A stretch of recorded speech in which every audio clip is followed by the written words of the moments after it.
Sebenarnya topik ini tuh yang paling booming nih di luar sana, gulanya tinggi, gulanya tinggi. Jadi sebenarnya metode apa sih Pak yang kita seharusnya pakai nih untuk uji lab gula? Jadi kalau secara kasar kan itu bisa hanya menggunakan metode apakah gula itu dapat mereduksi senyawa lain. Gula pereduksi namanya. Jadi kita hanya memberikan reaksi dengan senyawa tertentu, Pehling misalnya atau Lufscrol misalnya. Terus ada juga senyawa bukan gula tapi pereduksi.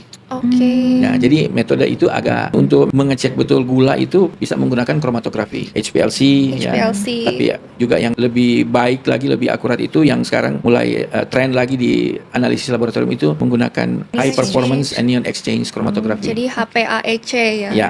Tapi ya sebenarnya standarnya HPLC aja is Boleh, enough, let's say. Kita dari Lufscrol nih, kita uji lab, ternyata hasilnya 10 gram nih, let's say. Kita naik nih ke HPLC. Kira-kira itu uji labnya itu akan nambah kah atau justru akan berkurang? Kalau yang pakai yang metode lama itu kan yang dia mendeteksi gula pereduksi. Reduksi. Jadi semua yang mereduksi itu dia hitung sekaligus. Oke. Jadi yang dia deteksi itu karena kalau fruktosa, glukosa, maltosa, laktosa itu pereduksi semua. Sekarang nih pertanyaannya kalau misal produknya tinggi serat gitu. Kan tadi dikatakan serat itu kan memang karbohidrat ya Pak. Nah itu bagaimana membedakan dia, ini karbohidrat yang kita sebut glukosanya, berbagai karbohidrat selain serat itu. Berarti itu ujinya bisa terpisah gitu Pak? Kalau tinggi serat tergantung kalau misalnya kalau kita menggunakan yang pakai reagen itu kayak Pehling atau Lufscrol kan kita menggunakan senyawa yang bisa mendegradasi fos. Jadi Merusak serat juga misalnya. keikutan Ya, didegradasi. serat, ya, didegradasi gitu. dan dihitung sebagai gula. Nah, jadi perlu hati-hati antara serat dan gula, terutama yang soluble fiber ya. Artinya kalau gitu nih, misal nih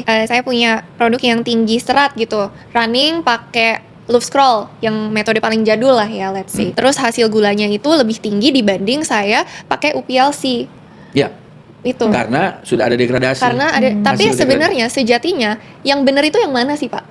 Yang UPLC ini atau yang Lufscrol? PLC karena dia memang yang spesifik, Spesifik dia untuk setiap gula. Setiap gula. Ya, Oke. setiap Jadi benar yang konsumsi gula, istilahnya gula murninya gitu ya Iya. Pak? Bukan tadi seratnya. Bukan, kalau saya lihat kan PN1 di salah satu klaim kan itu ada FOS kan. Nah, Iya. jadi perlu hati-hati untuk menganalisis. Jangan sebenarnya dia harus dihitung FOS tapi kehitung juga Keluarnya sebagai gula. Iya, jadi memang Iya. berarti harus ya tadi pilihnya kalau mau FOS ya harus metodenya yang UPLC gitu. Iya. Jadi jangan sampai salah metode juga ya Pak.